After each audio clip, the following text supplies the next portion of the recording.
This is another video about Möbius transformations, and specifically we're going to look at translations, dilations, and inversions. And along the way we're going to look at a concept that's called domain coloring, that is a way to help us visualize what complex functions can look like.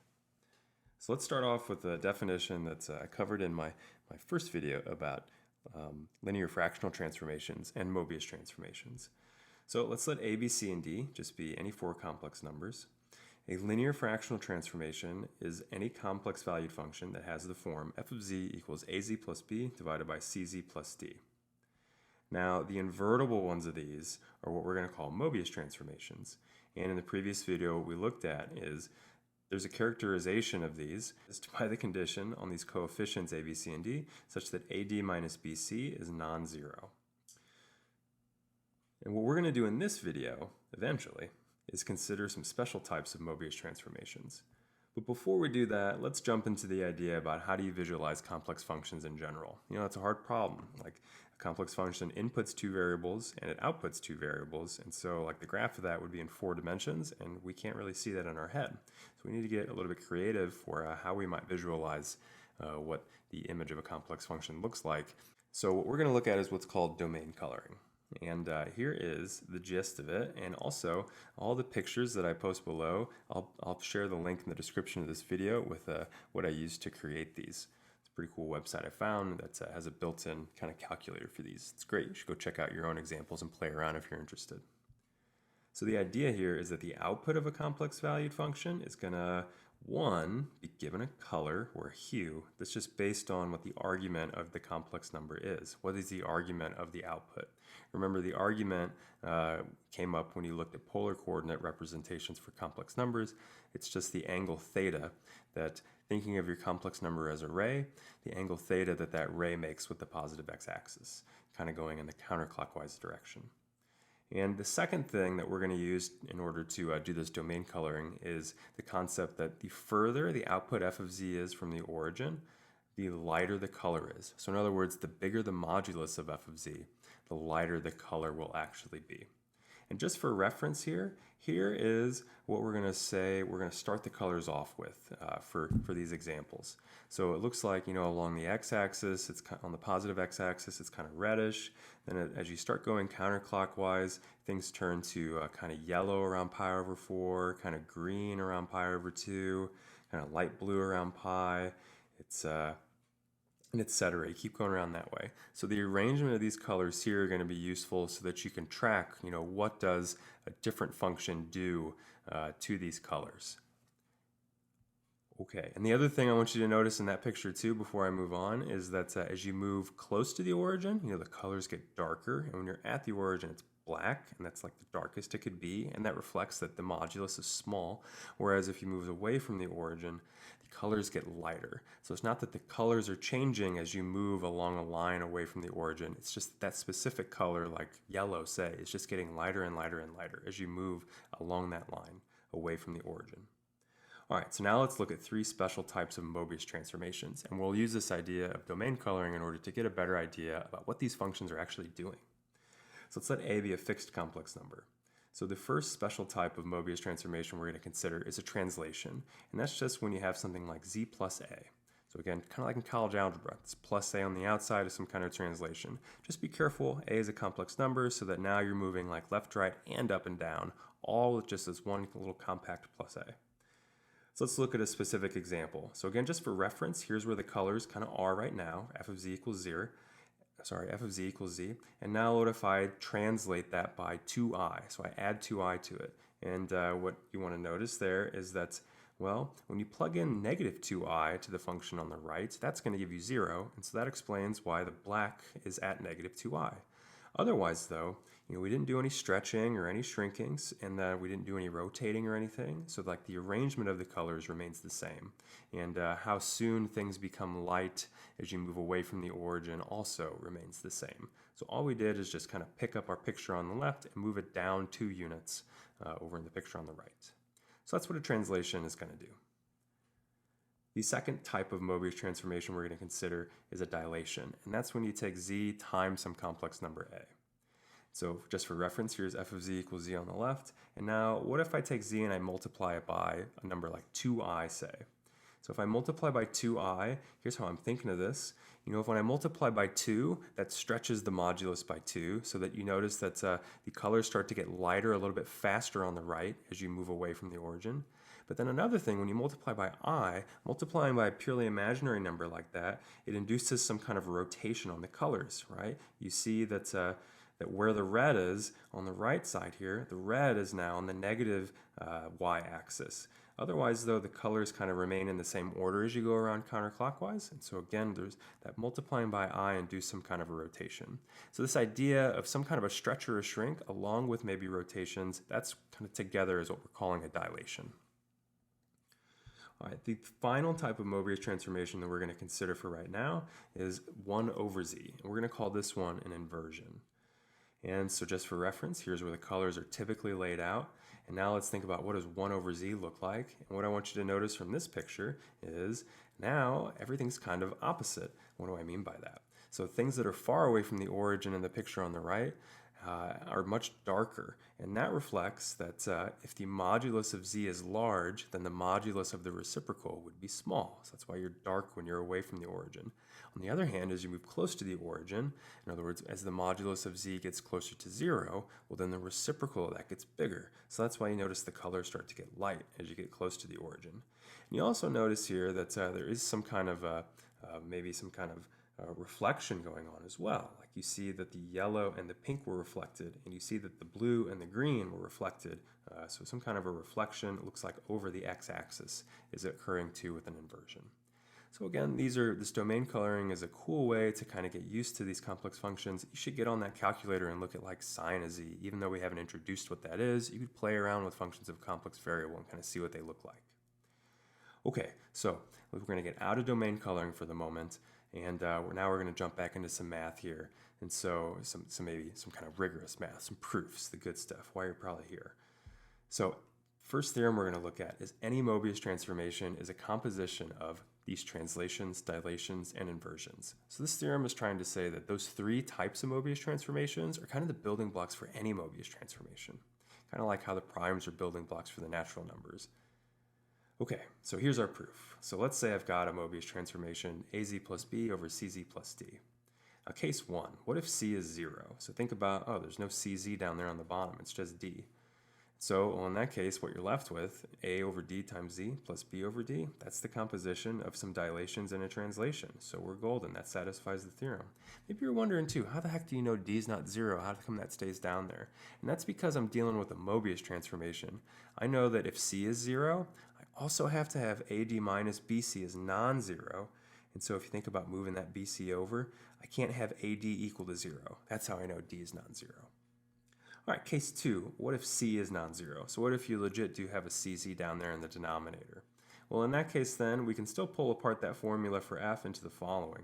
And if you look at that closely, you could still convince yourself that, yeah, that's definitely some translations, dilations, and an inversion to get that Z down there in the denominator. So that proves the theorem that any Möbius transformation can be written as a composition or compositions of any of these 3 sort of special types of Möbius transformations, or these 3 sort of elementary types of Möbius transformations: translations, dilations, and inversions. Okay, so the next thing that we want to do, and this will be the last thing we do in this video, is what if you've got a Möbius transformation, the image of a line, so that's what I mean by f of a line. So the image of a line under a Möbius transformation is going to be a line or a circle. And the image of a circle under a Möbius transformation is also going to be a line or a circle. And so some authors might refer to this by just saying that a Möbius transformation maps circles and lines to circles and lines. Just be a little bit careful if you've read it that way or you hear it that way. I'm not saying a circle has to go to a circle. Like a circle could go to a line, and vice versa. I'm not saying a line has to go to a line. A line could go to a circle, but the set of lines and circles goes to the set of lines and circles. Okay, so here's the proof of this theorem. By the previous theorem, it suffices to just show this is true for translations, dilations, and inversions, right? If these 3 things map circles and lines to circles and lines, then their compositions would too. And so, any combination that you take of them, any compositions that you take of these 3 would as well. So therefore, by the previous theorem, any Möbius transformation would also send circles and lines to circles and lines. So what we're going to do is just one by one, start with translations and work our way through inversions to try to show this works. So let's say you've got a translation. Say f of z is z plus a, where a is a complex number. So I know a parametric equation for a line could be something like z equals t plus I times mt plus b, where m and b are some real numbers. And now let's just think about, well, what if I plug that in to my function f? So I just add a. Remember, a is a complex number. It's got a real part and an imaginary part. So I just put the real part and the imaginary part in the right spot. Just what I want to notice, well, like the real part of f of z, t plus rea, that's still linear. And the imaginary part of f of z, the mt plus b plus the imaginary part of a, that's still linear too. So my point is, this still gives me a line in the complex plane. And you get a different set of parametric equations for a line. So in that case, a line goes to a line. Now the parametric equations for a circle look like z equals r times e to the it plus c, where r is some positive real number, that's your radius, and then c is just where the center of that circle is. So again, c has two coordinates, it's got a real and an imaginary part. But what are we doing? We're going to plug that z into our f, and that just adds a to it. And so all you've done is you just moved the center over. So the point is you still get a circle. So a translation maps circles to circles. Now let's look at what if you had a dilation, say a times z, where again, a is a complex number. Then, what happens when I plug in, my parametric equations for a line for z? So that should just take the complex number a times my parametric equations for a line. And now what I want to think about is, okay, a's got it's the real part of a plus I times the imaginary part of a. And now I want you to think about foiling, the pink with the stuff that's in the parentheses. So in other words, doing your distribution.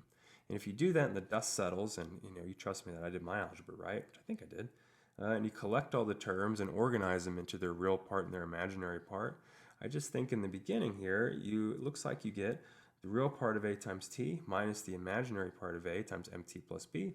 That's just something that's linear there.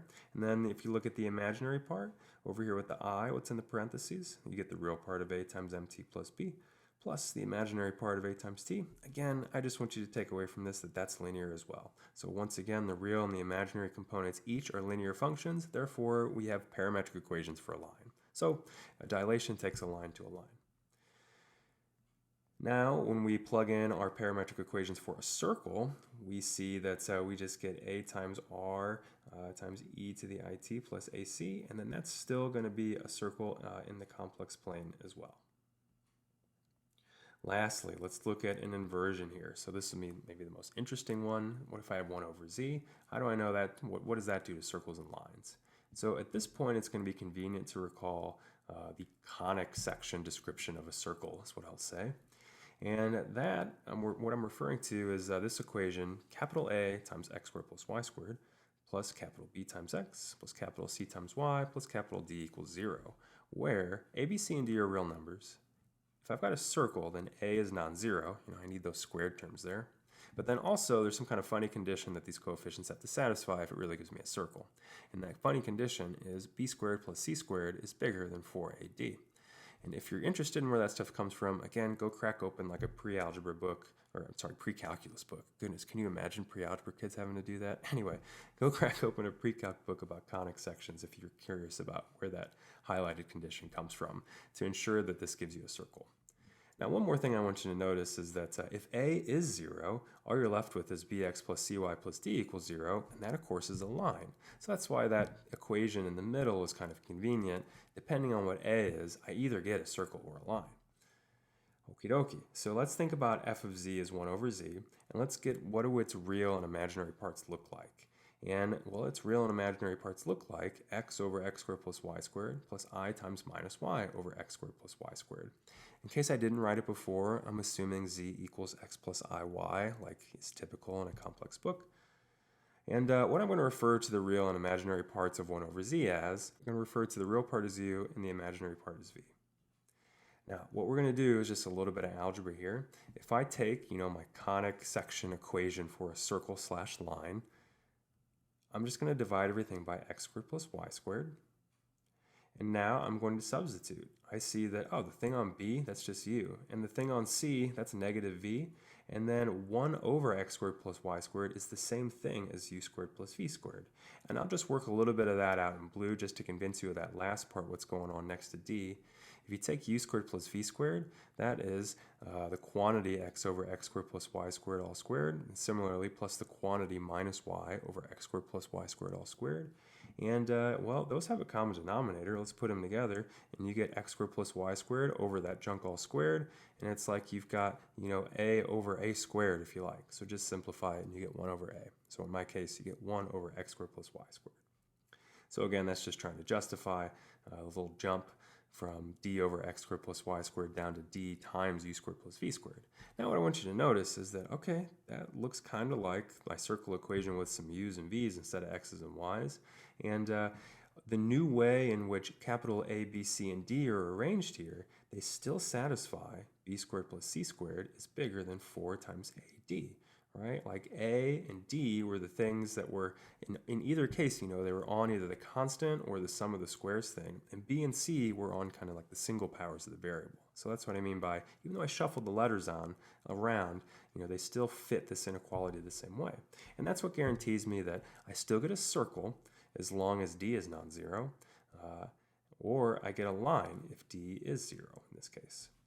And so thus a circle or a line that's represented with x's and y's, it still gets mapped to a circle slash line. There should be a slash between circle and line there. Still gets mapped to a circle and a line in the UV equation. And then down below, this is where I was trying to say too that, a circle with d equals 0, that could get mapped to a line, right? If you look at where d goes, when you send it through f, d is on u squared plus v squared. If d is 0, that's gone. So you just get a line, a plus bu minus cv equals 0. And similarly, an inversion is going to send a line with a equals 0. An inversion is going to send that to a circle, because you see in the equation with u's and v's, well, when a equals 0, just that constant term goes away. You still got d times u squared plus v squared.